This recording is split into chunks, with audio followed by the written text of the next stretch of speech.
Tell me what you did to that Christmas tree on the lake. Oh, that's a nice story. I joined the Boy Scouts. Dr. Charlie Raymond was pastor of First Presbyterian Church, was our scoutmaster. He was a Rotary Club. Rotary sponsored the thing. And just after my two brothers were in the troop also. In fact, as they had both become Eagle Scouts, and when the Court of Honor gave me my Eagle Scout badge, we were the first family in Florida with 3 Eagle Scout sons, and I was the youngest Eagle Scout ever.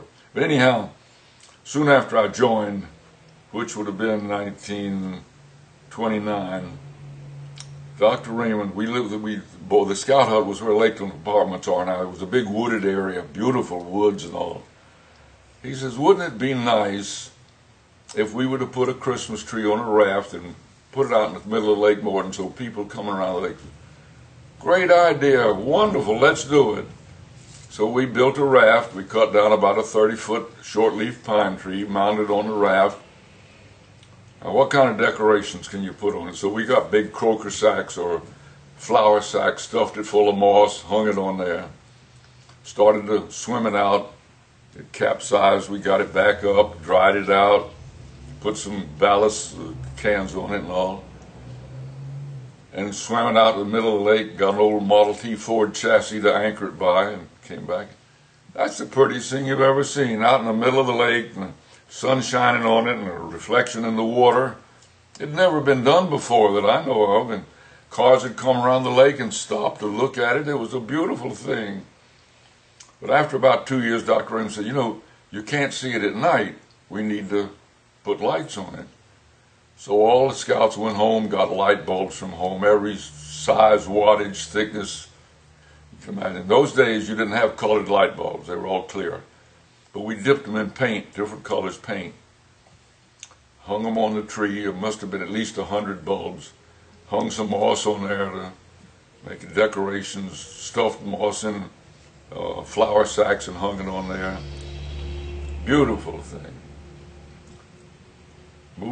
Swam it out to the middle of the lake, and we were going to have a ceremony that night to light it. Going to be the first night, and our parents came down, the city commission was there, the mayor was there, a lot of people were on the bank of the shore, and Dr. Raymond said a few words, and he had the wire coming from the tree out in the lake here, and the wire coming from the scout hut up here across the lake.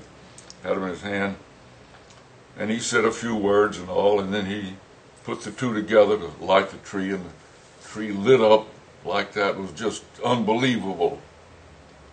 And as soon as it did, what you don't realize is that a light bulb, when it gets hot, has to expand. But if it's covered with paint, it can't expand. It explodes.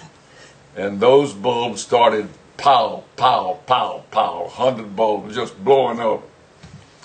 That caught the tree on fire. Now the tree's burning fire. People are coming out of their houses and all.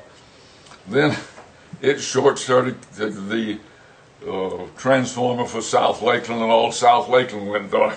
I tell you, it was some catastrophe. I thought they were going to put us all in jail, but so Dr. at that time, Lake Morton was South Lakeland. Dr. Raymond, all South Lakeland went dark. They blew the transformer out. I thought they were going to put us all in jail, but he talked them out of it. But that was the first Christmas tree. And then from after that, we did it every year. And then, of course, now the city does it. And it's a beautiful thing. But I don't know how we grew up here in Lakeland, but we did. Somebody up there was watching out over us, no question about it.